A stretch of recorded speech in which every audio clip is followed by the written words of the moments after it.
여러분, 요즘 이상하게 사람 때문에 마음이 무거워지는 날 많지 않으십니까?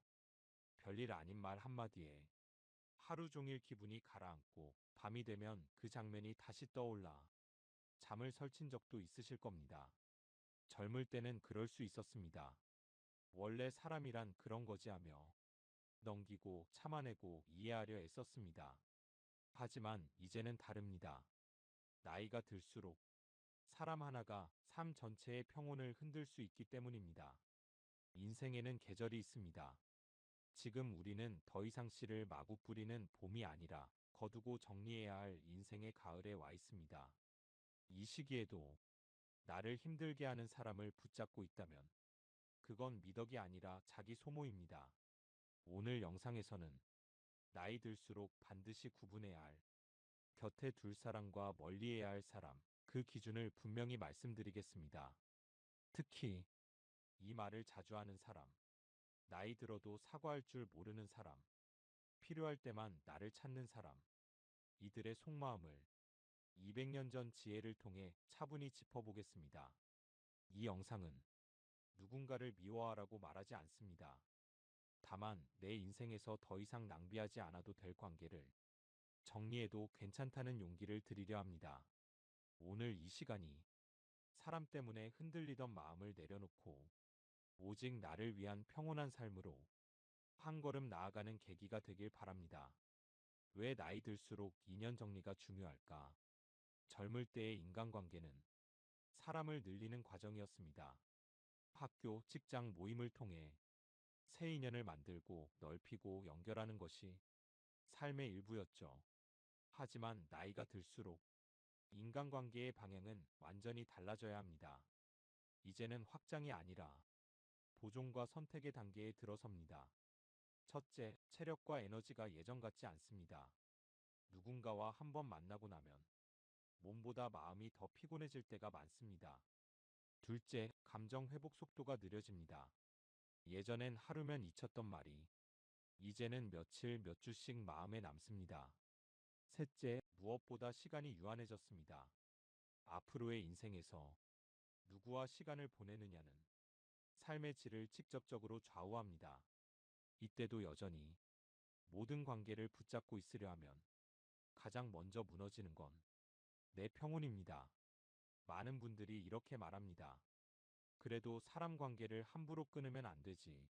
하지만 여기서 하나 분명히 해야 합니다. 정리와 배신은 다릅니다. 인연을 정리한다는 것은 누군가를 미워하는 일이 아닙니다. 내 마음을 지키기 위한 선택입니다. 이 나이에는 나를 힘들게 하는 사람보다 나를 편안하게 만드는 사람이 훨씬 더 중요합니다.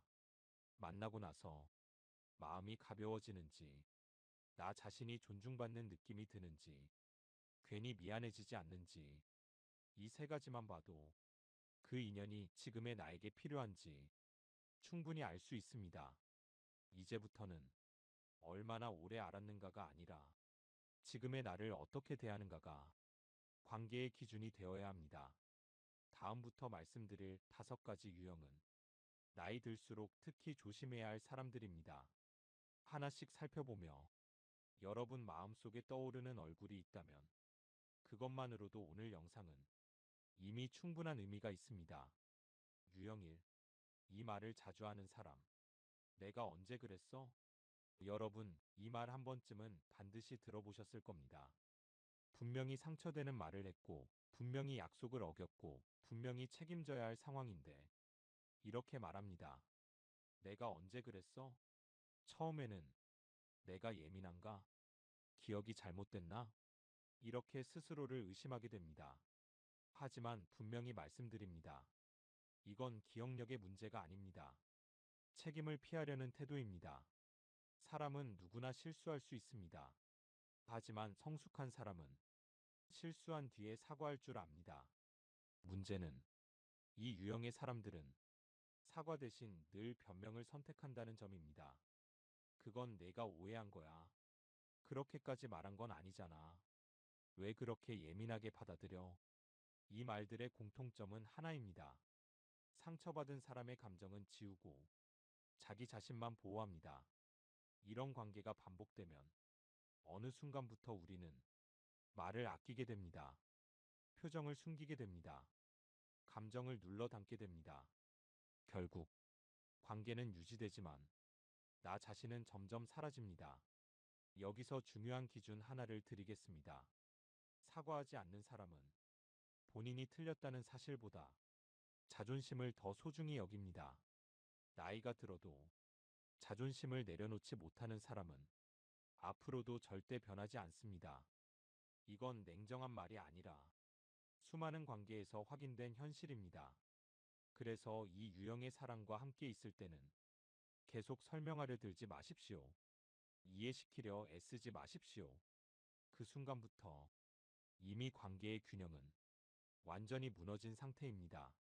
정리 기준 한 가지. 잘못했을 때 미안하다는 말보다 내가 언제 그랬어? 가 먼저 나오는 사람. 그 사람은 당신의 인연이 아니라 당신의 에너지를 소모시키는 관계일 가능성이 큽니다. 다음 유형은 더 교묘하고 그래서 더 많은 분들이 오랫동안 끌려다니는 관계입니다. 유형 2. 필요할 때만 연락하는 사람. 요즘 바쁜데 부탁 하나만. 이런 연락 받아보신 적 있으실 겁니다. 오랜만에 전화가 옵니다. 문자를 보면 반갑기도 합니다. 그런데 대화를 조금만 나눠보면 곧바로 본론이 나옵니다. 요즘 바쁜데 이것 좀 도와줄 수 있어? 내가 제일 먼저 생각나더라. 문제는 그 먼저가 항상 필요할 때만이라는 겁니다. 평소에는 안부도 없고 생일도 모르고 아프다는 소식에도 조용합니다. 하지만 본인에게 무언가 필요해지는 순간 아주 자연스럽게 연락이 옵니다. 이 관계의 핵심은 분명합니다. 정이 아니라 용도입니다. 많은 분들이 이렇게 착각합니다. 그래도 나를 찾는다는 건 나를 믿는다는 뜻 아닐까? 아닙니다. 그건 신뢰가 아니라 편의성입니다.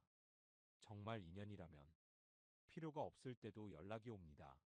아무 목적 없이 잘 지내? 한마디가 있습니다.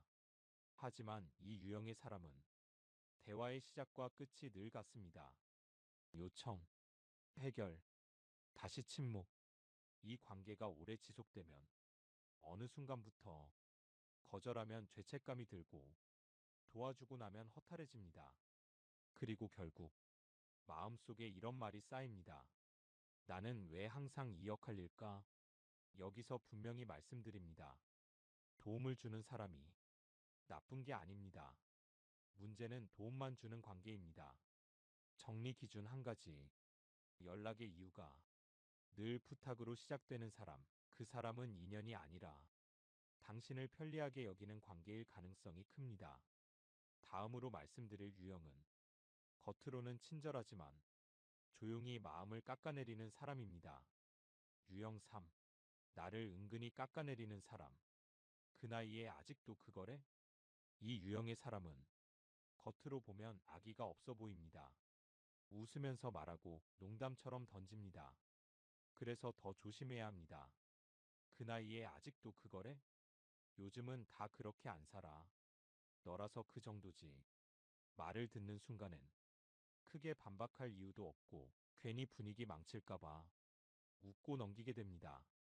하지만 집에 돌아오면 이상하게 마음이 불편합니다. 말이 계속 떠오릅니다.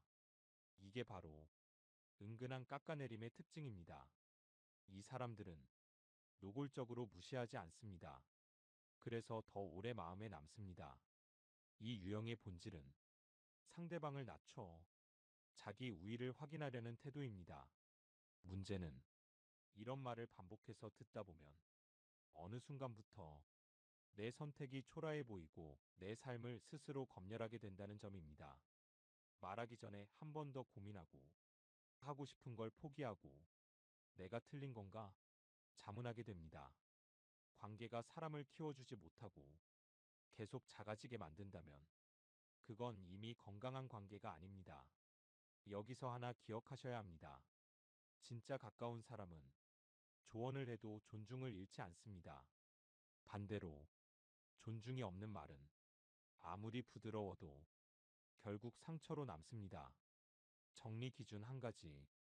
그 사람을 만나고 나면 기분이 좋아지는 게 아니라 괜히 나 자신을 깎아보게 된다면 그 관계는 다시 생각해 볼 필요가 있습니다. 다음 유형은 처음엔 동정으로 시작했다가 나도 모르게 짐이 되어버리는 관계입니다. 유형 4. 늘 피해자인 사람. 나는 항상 손해만 봐. 이 유형의 사람은 처음에는 참 안쓰럽게 느껴집니다. 이야기를 들어보면 늘 그렇습니다. 직장에서도 가족 사이에서도 친구 관계에서도 항상 본인만 손해를 봤다고 말합니다. 나는 왜 이렇게 운이 없을까? 사람들이 다 나를 이용해. 세상은 나한테만 너무 가혹해. 처음엔 그래, 얼마나 힘들었을까? 공감하게 됩니다. 위로해주고 들어주고 이해해주게 됩니다. 하지만 시간이 지나도 이 사람의 이야기는 달라지지 않습니다. 문제는 반복되는데 원인은 늘 남입니다. 해결은 없고 하소연만 있습니다. 이 유형의 가장 큰 특징은 공감은 요구하지만 조언은 듣지 않고 책임은 절대 지지 않는다는 점입니다. 이런 사람 곁에 오래 있으면 어느 순간부터 내 역할이 바뀝니다. 친구가 아니라 상담사가 되고 동반자가 아니라 감정 처리 창구가 됩니다. 통화를 끊고 나면 이상하게 기운이 빠지고 만나고 나면 내 하루가 무겁게 느껴집니다. 여기서 분명히 말씀드리겠습니다. 사람의 인생이 늘 힘들 수는 있습니다. 하지만 늘 피해자일 수는 없습니다. 성숙한 사람은 불평 속에서도 자기 몫의 책임을 인정합니다. 반면 항상 피해자 위치에 머무는 사람은 관계를 통해 자기 감정을 떠넘길 대상을 찾을 뿐입니다. 정리 기준 한 가지. 문제 이야기는 끝없이 하지만 삶은 전혀 바꾸지 않는 사람. 그 관계는 당신의 평온을 조금씩 갉아먹고 있을 가능성이 큽니다. 마지막 유형은 가장 정리하기 어렵고 그래서 가장 많은 분들이 끝까지 끌고 가다 지치는 관계입니다. 유형 5. 오래된 인연이라는 이유로 버티는 관계. 그래도 우리가 몇 년을 봤는데 이 유형은 가장 끊기 어렵습니다. 그래서 가장 오래 우리 곁에 남아 있습니다. 그래도 오래 봤잖아. 이 나이에 새 인연이 어디 있어. 예전엔 안 그랬어. 이 말들에는 공통된 감정이 하나 있습니다. 두려움입니다. 새로운 관계에 대한 두려움, 혼자가 될 것 같다는 두려움, 익숙함을 놓기 싫은 마음입니다. 하지만 여기서 한 번만 질문을 바꿔보십시오. 이 사람은 지금의 나를 존중해주고 있는가? 과거에 잘해줬다는 이유로 현재의 무례가 용서되어야 할 이유는 없습니다. 함께 웃던 추억이 지금의 불편함을 참아야 할 의무로 만들지는 않습니다. 이런 관계의 특징은 분명합니다. 과거 이야기는 많은데 현재의 배려는 없고 미래에 대한 기대도 없습니다. 정이 아니라 습관으로 이어지는 관계입니다. 여기서 꼭 기억하셔야 할 말이 있습니다. 관계는 시간으로 유지되는 게 아니라 태도로 유지됩니다. 지금의 나를 존중하지 않는 사람은 과거의 인연일 수는 있어도 앞으로의 인연일 수는 없습니다. 정리 기준 한 가지. 예전엔 안 그랬어라는 말로 지금의 불편함을 계속 참게 된다면 그 관계는 이미 끝나가고 있을 가능성이 큽니다. 이제 마지막으로 인연을 끊는다는 것이 진짜 의미에 대해 말씀드리겠습니다. 클로징. 인연을 끊는다는 것의 진짜 의미. 여러분, 오늘 이야기 들으시면서 마음속에 몇 사람의 얼굴이 조용히 떠오르셨을지도 모르겠습니다. 그렇다고 해서 지금 당장 누군가를 미워할 필요는 없습니다. 인연을 정리한다는 건 화를 내는 것도 복수하는 것도 아닙니다. 그건 아주 조용한 선택입니다. 나를 지키기 위한 선택입니다. 우리는 평생 사람 때문에 참아왔습니다. 가족이라는 이유로, 오래 봤다는 이유로, 내가 더 어른이라는 이유로 늘 한 발 물러섰습니다. 하지만 나이가 들수록 가장 귀한 자산은 바뀝니다. 돈도 아니고 명예도 아니고 체력도 아닙니다. 마음의 평온.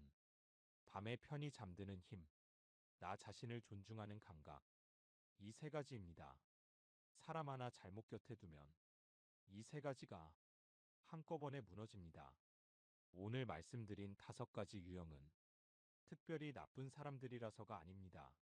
지금의 나와 맞지 않는 사람들입니다. 그리고 그건 누구의 잘못도 아닙니다. 인생의 계절이 바뀌면 곁에 두는 사람도 자연스럽게 달라져야 합니다. 이제는 억지로 웃지 않아도 되는 관계, 말 한마디에 상처받지 않는 관계, 있는 그대로의 나를 편안하게 받아주는 관계, 이런 인연만으로도 충분합니다. 혹시 오늘 이 영상을 보고 마음이 조금 가벼워지셨다면 그것만으로도 이미 잘하고 계신 겁니다. 인연을 줄인다고 삶이 비어지지 않습니다. 오히려 내가 들어갈 자리가 생깁니다. 인생의 가을, 이제는 정리해도 괜찮습니다. 당신은 이미 충분히 애써왔으니까요. 오늘 영상이 여러분 삶의 이정표가 되길 바랍니다.